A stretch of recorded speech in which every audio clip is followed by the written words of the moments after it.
Buona giornata a tutti, radioascoltatori e teleascoltatori. Siamo ad un nuovo incontro della rubrica Ecologia, Territorio e Ambiente. Oggi non ho invitato degli ospiti perché mi piaceva riflettere su due tematiche molto attuali. La prima è legata alla giornata dell'ambiente che c'è stata recentemente, alla giornata del risparmio energetico. Il 19 febbraio ha avuto luogo questa importante iniziativa nata diversi anni fa grazie alla trasmissione radiofonica Caterpillar, che adesso ha preso molto piede in Italia, dato che quest'anno ha visto anche il patrocinio del Senato, della Camera e del Parlamento europeo. Recentemente è uscito il rapporto del consumo energetico del popolo italiano grazie all'Enea, che è l'ente nazionale dell'energia elettrica. In questo rapporto il presidente dell'Enea invita i cittadini italiani, proprio entrando anche in merito alla giornata del risparmio energetico e a questa iniziativa proposta da Caterpillar, dicendo che con piccoli accorgimenti quotidiani che ognuno di noi può fare, potremo avere un risparmio energetico pari al 20%. Basterebbe modificare leggermente alcuni nostri atteggiamenti quotidiani. E proprio in merito a questo è stato istituito il decalogo delle azioni da risparmio energetico. Se ognuno di noi attuasse queste piccole azioni, potremmo avere un risparmio del 20% e si stima, lui dice, in una famiglia di 4 persone con una spesa di energia elettrica e termica di 1.600 euro, con questi piccoli accorgimenti potremo avere un risparmio di 400 euro all'anno e in questi momenti non è poco.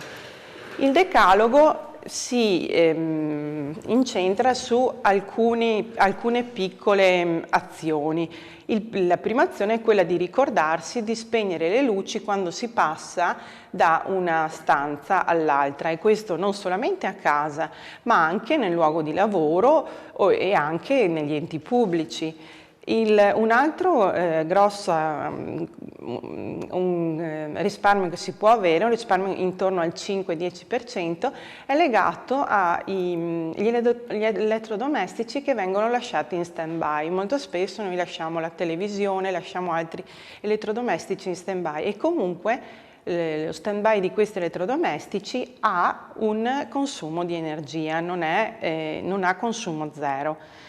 Si parla poi della diminuzione di almeno 1 grado del termostato del riscaldamento.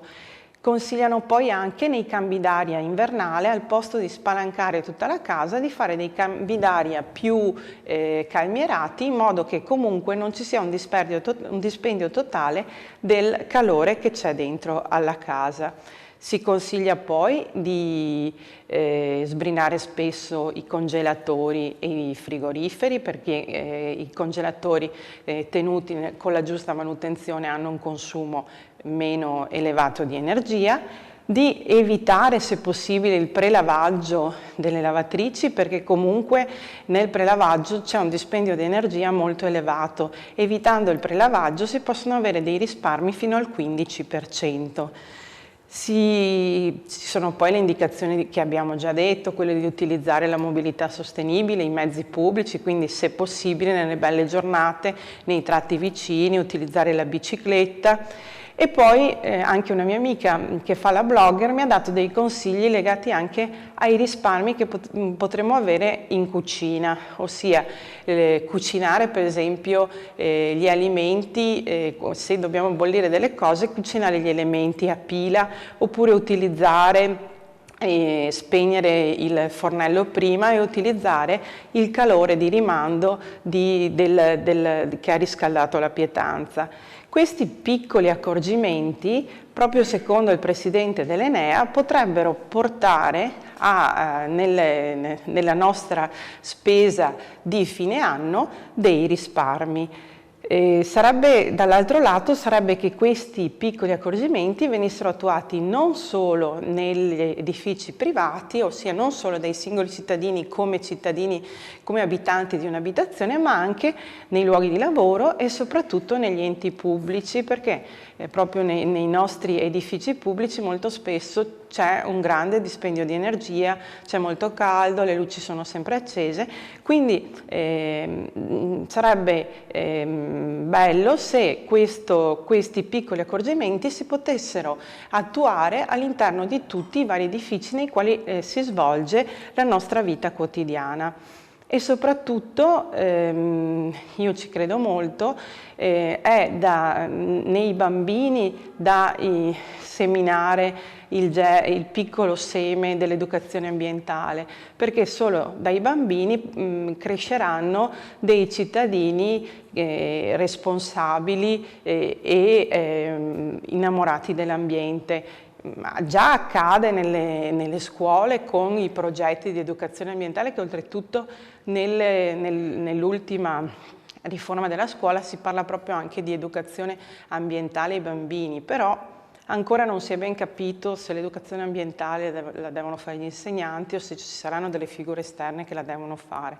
Comunque ci sono già dei progetti legati alla raccolta differenziata, legati a altre iniziative che insinuano nei bambini questa educazione al rispetto dell'ambiente.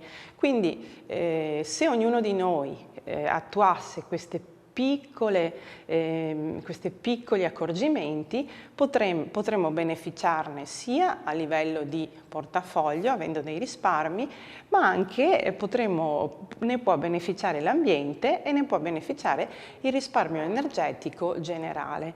Questa era la prima riflessione sulla quale mi piaceva fermarmi e spero che ognuno di voi possa riflettere su quelle che sono quelle piccole iniziative che ognuno di noi può fare a casa propria, anche magari legate al risparmio dell'acqua. Quando laviamo i denti, al posto di lasciar correre l'acqua, la possiamo spegnere e poi riaccendere. Insomma, sono quei piccoli accorgimenti che poi vanno ad essere delicati e rispettosi nei confronti dell'ambiente. Questa era proprio legata al fatto che il 19 febbraio si è celebrata la giornata del risparmio energetico e molti comuni italiani, ormai quasi tutti, partecipano a questa iniziativa nazionale proponendo dei piccoli progetti da svolgere all'interno dei comuni. Un'altra riflessione che mi piaceva fare è legata a una tematica che in questo momento che abbiamo sentito per vari mesi parlare e di cui adesso il Presidente della Repubblica ha emesso il decreto per poter fare il referendum. Abbiamo sentito parlare di trivellazioni nell'Adriatico perché con il decreto Sblocca Italia di fine anno il governo consente la ricerca degli idrocarburi in mare in tutto l'Adriatico, perché l'Adriatico è un mare nel quale c'è la presenza di materiale fossile dal quale si possono ricavare gli idrocarburi.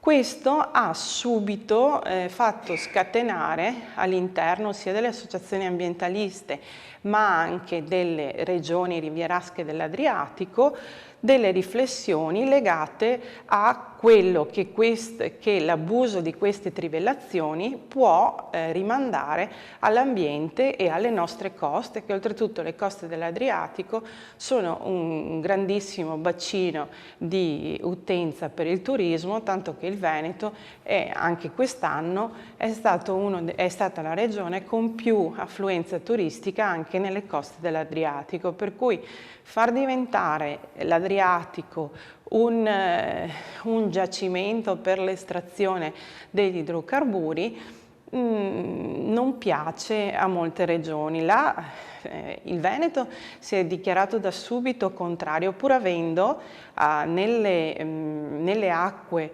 del Polesine avendo un rigassificatore, però il Veneto è disposto a rinunciare a questi incentivi a favore dell'ambiente, anche perché la politica in questo senso vede anche l'abbandono del petrolchimico di Marghera a favore di altri tipi di iniziative. Quasi tutte le regioni rivierasche dell'Adriatico si sono dimostrate favorevoli all'abrogazione di questo decreto, tranne l'Emilia-Romagna che ha grossi interessi nell'area di Ferrara. Quasi tutta l'economia di quell'area grava proprio attorno a questi impianti di estrazione che si trovano al largo dell'Adriatico. Alla luce di questo decreto Sblocca Italia, le regioni hanno pensato di chiedere un referendum. Grazie all'articolo 75 della Costituzione, i cittadini italiani o 500.000 elettori italiani o 5 consigli regionali hanno la facoltà di poter chiedere un referendum per abrogare quello che permette il decreto Sblocca Italia. I referendum proposti sono stati 8, dopo essere passati al vaglio della Corte Costituzionale ne è rimasto uno. I referendum in generale erano anche riferiti a chi poteva avere autorità in merito alle trivellazioni in Adriatico. Quel tipo di referendum sono stati tolti e ne è rimasto solo uno che è legato alla durata delle autorizzazioni per le esplorazioni delle trivellazioni dei giacimenti in mare che sono già state rilasciate. Perché secondo l'articolo 6,7 del Codice dell'Ambiente, attualmente chi ha un'autorizzazione di trivellare l'Adriatico può utilizzarla fino a quando il giacimento lo consente, cioè fino allo svuotamento totale del giacimento.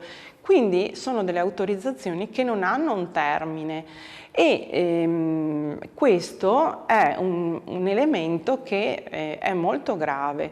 Il referendum che andremo a votare è proprio legato al fatto che si chiede che queste autorizzazioni venga dato loro una durata e soprattutto serve per bloccare le famose proroghe che permettono di andare avanti in eterno con queste autorizzazioni.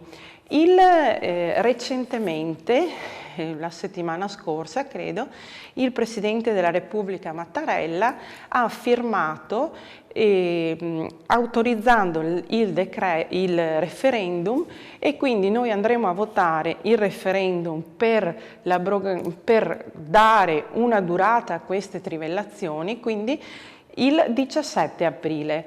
C'è stato una questione legata a questa data, perché molti chiedevano al Presidente della Repubblica di avvalersi di un election day, dato che ci saranno anche le amministrative entro il 12 giugno, però nel documento che il Presidente della Repubblica ha firmato dice che in Italia non è possibile accorpare referendum e amministrative e quindi il referendum verrà fatto nella data del 17 aprile singolarmente. Il rischio di fare un referendum solo con un quesito è quello di non raggiungere il quorum. Qualora non si raggiungesse il quorum, il referendum non ha nessun valore e questo sarebbe un vero peccato, anche perché credo che ognuno di noi abbia la possibilità di manifestare le proprie intenzioni attraverso un voto e questo sarà importante. Ognuno di noi è giusto che vada a dire la sua in merito alle trivellazioni sull'Adriatico, che comunque sono una cosa vicina, sono una cosa che sentiamo e sono una cosa che avrà dei rimandi sull'ambiente che noi viviamo spesso, viviamo sempre, perché è il nostro ambiente, l'ambiente della nostra regione. Quindi ci viene chiesto di riflettere in questo senso. Oggi ho deciso di non invitare degli ospiti, ma di fare una riflessione su queste due tematiche molto importanti, che sono tematiche che poi possono dare a noi la possibilità di fare delle riflessioni e di dire la nostra e di dare anche il nostro contributo all'ambiente. Spero di non avervi tediato, vi ringrazio e buona giornata a tutti, ci vediamo la prossima volta. Grazie.